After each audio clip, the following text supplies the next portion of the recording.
there's something that kind of broke my heart, with COVID. So Yeah. when COVID hit, I was in Rwanda, right? I was in Rwanda running a VR arcade, and I had to close that. And when I closed it, right, like everybody was on lockdown. And then I realized, man, I need to get me a job, right? And then when I made that mind up, it was matter of, okay, job hunting, boom, boom, boom. There thousands and hundreds of thousands of jobs that I have skills for, right? That's when everybody was losing their jobs. Yeah. And the Googles, the Microsoft, like Amazons. Like I was interviewing, like, I didn't end up getting, some of those jobs, but it took me it took me about like less than a month to get a remote job being in Rwanda in Africa to just program, you know, to just code. Yeah. And then looking at it now, man, like I was reading a report. So Microsoft president put a report out there in March that said that by the end of 2020, there was about a quarter billion people with no jobs because of the pandemic, right? Yeah. Like right now in the United States, there's about 27 million people with no jobs. Great. And then the mind, like the mind boggling thing is in the next 5 years, there's going to be about 150 million new jobs in tech. Yep. You know, So how do we? like there's so many jobs that are about, that will not even like people are going to be begging for people to apply, Mhm. right?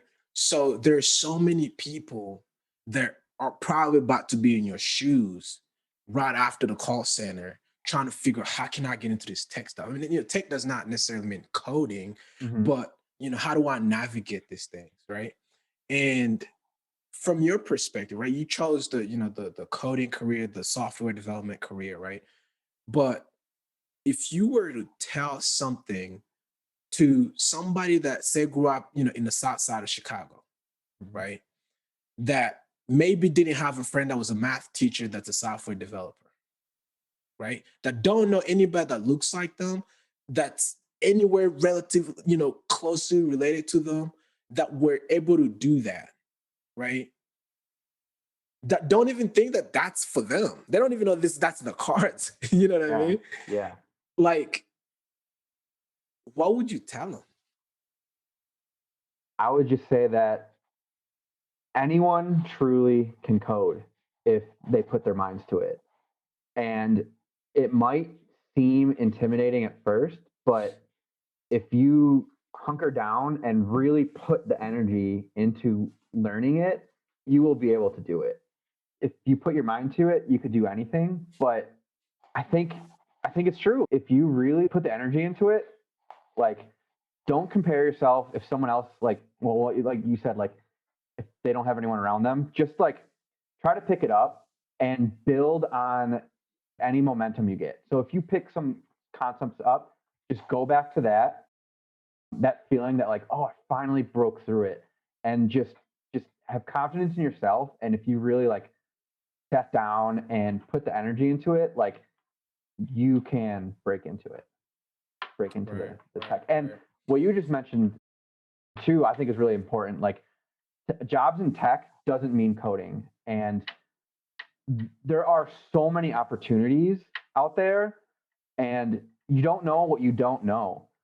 So if you don't think it's for you, just keep on doing research into it and just put yourself out there and find a mentor that has been in this situation and ask them like what other types of jobs are there or what they could do. Just have confidence in yourself, just you can do it, and just know that there's a lot out there that you don't know. And once you break into it, you'll start finding those opportunities Right, for yourself.